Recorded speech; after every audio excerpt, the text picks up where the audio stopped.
ota ona agar tarbiya bermasa, uni boshqalar tarbiyalaydi. Bolalar katta bo'lgan sari, aqlini tanigan sari, agarda tarbiyani ota ona davom ettirmas ekan, uni boshqalar tarbiyalaydi va u bola boshqaniki bo'ladi. Va o'sha odamlar ularni har xil yo'singa solishi mumkin. Tarbiyani kim bersa, bola o'shaniki bo'ladi.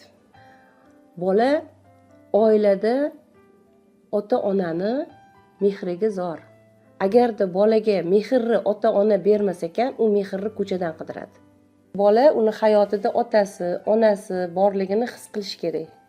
Ya'ni oilada shunaqangi muhit bo'lish kerakki, bola o'sha otasi, onasini mehrini, unga qilayotgan o'sha yaxshiliklarini his qilsin. His qildirish kerak buni. Vatan bu oila, bu ona degani. Qachon inson vatanparvar bo'ladi? Qachonki oilasini sevsa, ota onamni uyaltiradigan ish qilib qo'ymaydi deydi. Ota onamni xafa qilib qo'ymaydi deydi. Mana shuni o'zi vatanparvarlik. Aynan Abdulla Avloniy tarbiya biz uchun yo hayot yo mamot deganda, menimcha shu narsalarni nazarda tutgan bo'lsalar ajab emas.